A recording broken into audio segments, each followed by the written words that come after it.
வணக்கம்ங்க. தொப்பை இருக்கனால நன்மைகள்.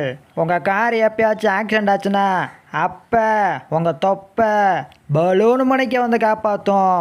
உங்களுக்கு ஆட்டில் போகணும்னு ஆசை இருந்துச்சுன்னா 2 ஆள் உட்கார இடத்துல நீங்கள் ஒரு ஆள் மட்டும் உட்காந்துட்டு ஒரு ஆள் காசை கொடுத்துட்டு ஜாலியாக ஆட்டோவில் உங்கள் சேட்டையை காட்டலாம். உங்கள் செல்லில் படம் பார்க்க ஸ்டாண்டு தேவைன்னா உங்கள் தொப்பையை தூக்கி செல்லை அமுக்கி ஸ்டாண்டாக மாற்றி கிராண்டாக பார்க்கலாம். நீங்கள் யாருக்கும் தலை குனிஞ்சு வேலை பார்க்க தேவையில்ல. ஏன்னா உங்களாலேயே குனிய முடியாது. நீங்கள் யாரையும் மிரட்டணும் தரட்டணும் உருட்டணும்னு நினைக்காதீங்க. பிகாஸ் நீங்களே உருண்டுருவீங்க. உங்களுக்கு கோவம் ஸ்ட்ரெஸ்ஸு ஏதாவது அதிகமாச்சுன்னா ஹாஸ்பிட்டலுக்கு எங்கேயும் போக தேவையில்ல. உங்கள் தொப்பையை தடவியே புசுக்குன்னு பிரிஸ்காக மாறிடலாம்.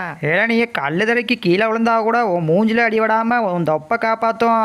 ஏழை ஒல்லியாக இருக்கணுக்கு தான் பாடி வச்சு 6 பேக் வைக்கிறது கஷ்டம். உனக்கு தொப்பை இருக்குது, தொப்பையை மாற்றி வெயிட்டை குறைச்சி 6 பேக் வச்சு பிள்ளைகளை கரெக்ட் பண்ணி போயிடலாம். ஏன்னா தொப்பை இருக்குன்னு கவலைப்படாத. அடுத்தவனுக்கு கூணு விழுந்து குனிஞ்சு போனால் கூட உன்னால் குனிஞ்சு நடக்க முடியாது, கூணு விழுகாது. பிகாஸ் உன் தொப்பை காப்பாற்றிடும். நீ தொப்பை வச்சிருக்கப்ப ஒரு பிள்ளை உன்னைய லவ் பண்ணுச்சுன்னா அந்த காதல் தாண்டா உண்மையான காதல். ஏ நாட்டாம அந்த பிள்ளைய விட்டுறாதடா. தொப்பை வச்சிருக்கேன்னு கெத்தா நட.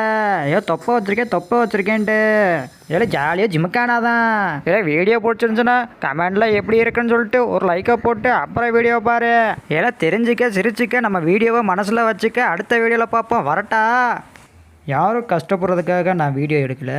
ஒரு என்டர்டெயின்மெண்ட் உங்களை காமெடியாக வச்சுக்கணுன்னு தான். தொப்பை வச்சுருக்கவங்க கூட காமெடியாக எடுத்துக்குவாங்க.